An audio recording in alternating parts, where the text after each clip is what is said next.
అంటే ఇక్కడ అది ఒకటే అండి. ఇక్కడ ఎస్పీ రాజశేఖర్ బాబు ఎవరైతే ఉన్నారో ఆయన్ని సిట్ ఇన్ఛార్జిగా నియమించింది. ఆయన మొదటి నుంచి కూడా టీడీపీకి వేరే విధేయుడే. అండ్ తిరుపతిలో తొక్కిసలాట ఘటన జరిగినప్పుడు మాట్లాడటానికి పేపరోడు ఈడే పెద్ద అవినీతి. నీ పేపరే అవినీతి పుట్టుక, నీ చరిత్రే అవినీతి. ప్రజల సొమ్ము నొక్కేసిన దాంతో పుట్టిన పత్రిక నీది. నువ్వుడురా రాయటానికే, నువ్వుడు చెప్పడానికి ప్రభుత్వానికే. ఇది ప్రజలు ఎన్నుకున్న ప్రభుత్వం, ప్రజలు తేలుస్తారు. ఈడూడంట రాయటానికే.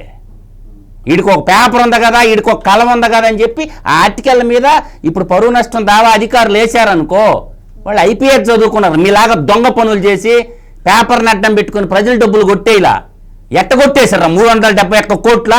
మీ అయ్యగారు ముళ్ళా? దేనికి కొట్టేశారా 371 కోట్ల? మీ తాత ముళ్ళంటరా? ఎవరు సొమ్ములు అది అంతానా?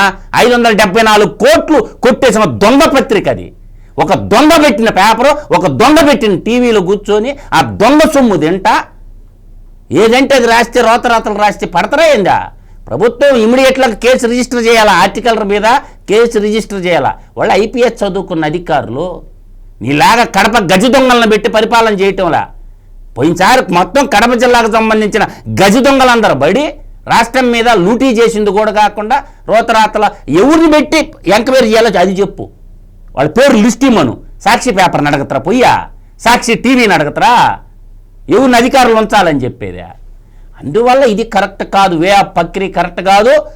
మద్యపాన నిషేధం అని చెప్పి 99,400 కోట్ల రూపాయలు డిజిటల్ కరెన్సీతో కాకుండా దొంగ నోట్ల వ్యాపారం చేసి భారతదేశ కరెన్సీని విదేశాలకు తరలించినటువంటి డెకాయిట్లు అన్నమాట వీళ్ళు. ఒక కరెన్సీని దేశ ద్రోహానికి పాల్పడ్డారు కాబట్టి దేశద్రోహం కేసు ఇప్పుడు పెట్టాలా. ఒక భారత పార్లమెంటేరియన్ రఘురామకృష్ణరాజు మీద దేశద్రోహం కేసు పెట్టాల్సి ఉంది. ఆ రోజు రఘురామకృష్ణరాజు భారత పార్లమెంటేరియన్ మీద దేశద్రోహం కేసు పెట్టారు. అసలైన దేశద్రోహి జగన్మోహన్ రెడ్డి మీద కేసు ఇప్పుడు నమోదు చేయాలా.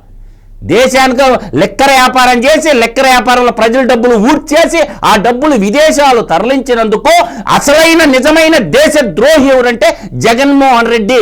కాబట్టి జగన్మోహన్ రెడ్డి మీద దేశద్రోహం సెక్షన్ మీద రిజిస్టర్ చేసి అరెస్ట్ చేయాలి, తక్షణం అరెస్ట్ చేయాలి. మన దేశ కరెన్సీని విదేశాలకు తరలించాడు కాబట్టి ఆ కేసులో తర్వాత డిజిటల్ తీసుకోకుండా ఓన్లీ క్యాష్ వ్యాపారం చేసినందుకు దాని మీద దేశద్రోహిగా మిగిలిపోయిండు. దేశద్రోహం కేసు బుక్ చేయాలి పులివెందుల ఎమ్మెల్యే మీద, అప్పుడు కానీ శాంతించరు. అందువల్ల ఈ ఏకాదశి రెడ్డి ఏది మాట్లాడితే అది కుదరదో. ఏకాదశి రెడ్డి ఏదనుకుంటే అది నడవదో. కాబట్టి ఈ ఏకాదశి రెడ్డి కొంచెం భద్రంగా ఉండాలా. నీ ఇష్టం వచ్చినట్టు దోచేసి నేను లండన్ ఆఫ్రికా ఖండానికి గల్ఫ్ దేశాలకి భారతదేశ కరెన్సీని ఎక్స్పోర్ట్ చేస్తానంటే చూస్తా ఎవడు ఊరుకుండరు. వాళ్ళు ఏది మాట్లాడినా సరిపోదు, ఏదంటే అది మాట్లాడటానికి కుదరదు. కానీ స్పెషల్ ఇన్వెస్టిగేషన్ టీం ఎందుకు వేస్తారంటే ఏదైనా ఒక నియోజకవర్గంలో ఏదన్నా ఒక పెద్ద తప్పు జరిగినప్పుడు దాన్ని కూలంకషంగా పరిశీలించి ఆ రిపోర్ట్ ప్రభుత్వానికి ఇస్తారు. అది స్పెషల్ ఇన్వెస్టిగేషన్ చేసేటటువంటి టీం చేసే లక్షణాలు. స్పెషల్ ఇన్వెస్టిగేషన్ ఇప్పుడు నేను ఒక మాట చెప్తామ్మా, వాళ్ళు తప్పు చేస్తే జిఎస్టీ అధికారులు ఉంటారుగా, జిఎస్టీ అధికారులు సేల్స్ ట్యాక్స్ కట్టారా లేదని వాళ్ళు చూస్తారు. తర్వాత ఫ్యాక్టరీ ఆఫ్ ఇండస్ట్రీస్ అని ఒకటి ఉంటుంది. ఈ ఫ్యాక్టరీ ఆఫ్ ఇండస్ట్రీస్ వాళ్ళు ఒకటి ఇన్స్పెక్షన్ చేస్తారు. తర్వాత పొల్యూషన్ కంట్రోల్ బోర్డు వాళ్ళు ఒకటి చూస్తారు. క్వాలిటీ కంట్రోల్ సర్టిఫికేట్లు ఒకరు చూస్తారు. ఇట్లా అన్ని విభాగాలకు సంబంధించినటువంటి రికార్డు ఉంటుంది.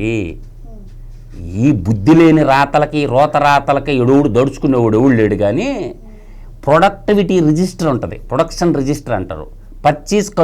ఇన్వెంటరీ కంట్రోల్ రిజిస్టర్ ఒకటి ఉంటుంది. ఇన్వెంటరీ కంట్రోల్ రిజిస్టర్లో నువ్వు ఎంత రా మెటీరియల్ కొన్నావు, అవుట్పుట్ ఎంత తెచ్చావు. ఆల్కహాలు తయారు చేయాలంటే మొట్టమొదట ఫండమెంటల్గా ప్రాథమిక మెటీరియల్ అన్నట్టు ఈథానాలు ఏ ఫ్యాక్టరీ నుంచి నువ్వు కొన్నావు. సో ఎన్ని లీటర్లు కొన్నావు, ఎన్ని లీటర్లు ప్రభుత్వానికి సప్లై చేసినావు. ఒక ఫ్యాక్టరీ అనేది ఉత్పత్తి ఒక రాష్ట్రానికే సప్లై చేయదు. ఏ రాష్ట్రాల్లో నీకు పర్మిషన్లు ఉన్నాయి ఆ రాష్ట్రాలకు కూడా. ఇప్పుడు మ్యాక్డోల్ విస్కీ ఉంది. ఈ మ్యాక్డోల్ విస్కీ అనే బ్రాండు అది వరల్డ్ వైడ్ పోద్ది.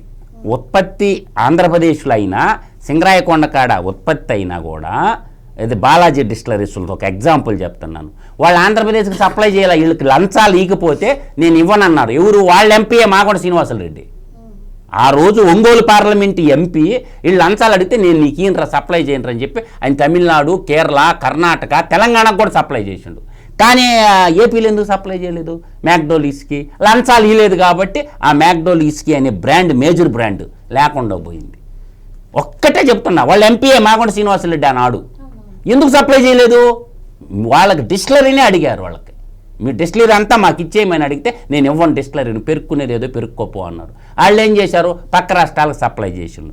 అట్టా ఆంధ్రప్రదేశ్లో ఉన్నటువంటి డిస్టిలరీసు, ఈవెన్ బొత్స సత్యనారాయణ డిస్టిలరీస్కి కూడా తీయాల లోతు. ఆయన ఎల్ఎల్పి అంట కదా, పెద్ద మనిషి కదా పెద్దల సభలో, ఉత్తరాంధ్ర గజ దొంగ, ఉత్తరాంధ్ర గద్ద. వాడు ఇప్పుడు వరకి ఆ ఉత్తరాంధ్ర గజ దొంగ ఎన్ని లీటర్లు సప్లై చేసిందో చెప్పటం వాడు. పెద్దల సభలో ఉన్నటువంటి పెద్ద మనిషి, ఉత్తరాంధ్ర గజ దొంగ, సత్య డిస్టిలరీస్ నుంచి మేము ప్రభుత్వానికి ఇంత సప్లై చేశాము, ప్రభుత్వం నుంచి ఇన్ని భూములు తీసుకున్నాము, మంత్రిగా ఉంటూ భూములు తీసుకున్నారు. 10 లక్షలకు ఒక ఎకరా చొప్పున తీసుకున్నాడు. ఎట్ట తీసుకుంటాడు? అంటే వీళ్ళ పెద్ద మనుషుల, పెద్ద గద్దలన్నమాట ఇవన్నమాట. నేను అంటుండేది ఏంటంటే, ఇది లెక్కర్ల అనేది బిగ్గెస్ట్ స్కామ్ జరిగింది. ఢిల్లీని మించిన, తమిళనాడు మించిన, తెలంగాణను మించిన పెద్ద స్కామ్ జరిగింది. ఈ స్కామ్లో మొత్తం సమిధులు కాబోతున్నారు. ఆల్రెడీ ప్రజలను చంపేశాడు. తాడేపల్లిగూడెంలో కొంతమందిని చంపాడు. ఆ రోజు ఈడు మందు తాగి అందరు చచ్చిపోయింది తాడేపల్లిగూడెంలో. ఆడపిల్లల తాలిబొట్లు దంపిండు. కాబట్టి ఈ తొందరగా ఈడు కూడా తెగద్ది. అందువల్ల ఏంటంటే ఈడు అందర కిడ్నీలు చెడిపేసి, లివర్లు చెడిపేసి, ప్రజాధనాన్ని లూటీ చేసేసి, అంటే ఒక దొంగకి తాళాలు ఇచ్చారు. ఆంధ్రప్రదేశ్ ప్రజలు 2019లో ఒక దొంగకి, గజ దొంగకి తాళాలు ఇచ్చారు. దానికి ఎలివేషన్లో, దానికి పెద్ద డోళ్ళు, నాడు తండ్రిని అడ్డం పెట్టుకొని 1000 కోట్లు లూటీ చేసిండు. ఆ దొంగోడే రాజ్యాధిని ఏదైతే ఇంకా దొయ్యకుండా ఎట్టుంటాడో, దొయ్యకపోతే ఆశ్చర్యపడాలి. కానీ దొంగోడికే తాళాలు ఇచ్చారు ఆంధ్రప్రదేశ్ ప్రజలు. ఎవరు చేసుకున్న కర్మ వాళ్ళు అనుభవించాలా. కాబట్టి వాడు చేసిపోయిన అప్పులన్నీ కడతారు. ఇప్పుడు బస్సు వివిధ ట్యాక్సుల రూపంలో కడతారా లేదా? వాడే కదా బొచ్చు ఛార్జీలు డబల్ చేసిపోయింది. వాడే కదా 9 సార్లు విద్యుత్ ఛార్జీలు పెంచిపోయింది. కడతారా లేదా నాకు చెప్పండి. అందువల్ల ఏంటంటే వాడికి ఇంకా సినిమా లేదు. వాడికి ఇంకా బతికినంతకాలం శ్రీకృష్ణ జన్మస్థానమే, దాంట్లో డౌటే లేదు. తొందరగా ఈడీ, సిబిఐ ఎంటర్ అయిపోయి ఎత్తి లోపలేంట్రా బాబు, దరిద్రం పోద్ది. మా సీమాంధ్ర నేలకు పెట్టినా ఈ శనిగాడు వదిలిపోతే తప్ప సీమాంధ్ర నేల బాగుపడదు. ఇప్పుడిప్పుడే అభివృద్ధి వైపు పరుగులు తీస్తూ ఉంటే రాష్ట్రాన్ని అల్లకొల్లాలని చేయాలని కొంతమందికి పాస్టర్లు ముసిగేసిండు. కొన్నేమో అంబేద్కర్ విగ్రహాలు వాడుకుంటుండు, ఇంకొన్నాళ్ళు వాడు తండ్రి ఎత్తుక విగ్రహాలను వాడుకుంటాడు, అంబేద్కర్ విగ్రహాలను వాడుకుంటాడు. తర్వాత పాస్టర్లు కూడా పారం పోకడల్లా పాస్టరే. ఎవరురా మీకు ఇచ్చింది పాస్టర్ల సర్టిఫికేట్లా? ఏ యూనివర్సిటీ ఇచ్చిందిరా మీకు పాస్టర్లనే? ఒక పండితుడు కావాలంటే ఏదో విజ్ఞానాన్ని సర్టిఫికేట్ ఇస్తారు. ఈ పాస్టర్ అని పేరు పెట్టుకోండి, మీరు పెట్టుకుంటే సరిపోద్దిరా పాస్టర్ అని ఏ యూనివర్సిటీ ఇస్తుంది వీళ్ళకి బిరుదులా? అందువల్ల పాస్టర్లు మళ్ళీ ఇచ్చండి. ఇప్పుడు మత విద్వేషాలు రెచ్చగొట్టి అరాచకాన్ని లేపేసి అరాచక ఆంధ్రప్రదేశ్గా మార్చాలని చూస్తుండే. కాబట్టి ఈ కలికాల జగనాసురుని తొందరగా జైలుకి పంపించండి స్వామి, దరిద్రం వదిలిపోద్ది. ప్రభుత్వం రాయాలి మేడం, ప్రభుత్వము రాయాల.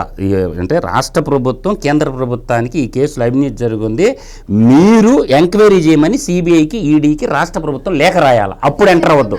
రాష్ట్ర ప్రభుత్వం లేఖ రాయకుండా ఈడీ, సిబిఐ ఎంటర్ కాదు. రాష్ట్ర డీజీపీ ఎవరు మేడం? కసిరెడ్డి రాజేంద్రనాథ్ రెడ్డి.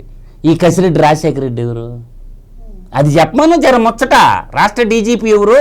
దీని గ్రీన్ ఛానల్ తయారు చేసింది ఎవరు? ఈ ఎంత దారుణమా! గ్రీన్ ఛానల్ రెడీ చేసుకొని అమ్మ ప్రజల డబ్బు రోజు దేంట్లో ట్రావెల్ చేశారు డబ్బు అంతా. రాష్ట్ర డీజీపీ ఎవరు? కసిరెడ్డి రాజేంద్రనాథ్ రెడ్డి. ఇక రాజ్ కసిరెడ్డి కాదు, ఆయన పేరు రాజశేఖర రెడ్డి, కసిరెడ్డి రాజశేఖర రెడ్డి ఆయన. కాబట్టి ఇది ఎంత అయిందంటే ఇది పెద్ద కుంభకోణం. ఇది ఈడీ, సిబిఐ ఎంటర్. ఎందుకంటే మనీ లాండరింగ్ ఉంది. ఒక దేశ కరెన్సీ ఇంకో దేశ కరెన్సీకి ట్రావెల్ అయినప్పుడు పిఎంఎల్ యాక్ట్ అంటుంది. ఆ యాక్ట్, ఆ చట్టం ప్రకారం ఈడీ ఎంటర్ అవ్వాలా, ఖచ్చితంగా ఎంటర్ అవ్వాలా. కాబట్టి మనీ ట్రయల్ ఉంది కాబట్టి ఈడీ ఎంటర్ అవ్వాలి. ఈడీ ఎంటర్ అవ్వాలంటే సిబిఐ ఎంటర్ అవ్వాలి. కాబట్టి ఈడీ మళ్ళీ ఇంక కేసులు వస్తాయి రా బాబు, ఇంకా మన పని శాశ్వత శ్రీకృష్ణ జన్మస్థానం అనుకొని గజ గజ గజ గజ గజ వణుకుతా రోతరాతలు రాసుకుంటున్నారు. Right sir, thank you so much. ఇది వాటి డిబేట్. మరో డిబేట్తో మళ్ళీ కలుద్దాం. Keep watching.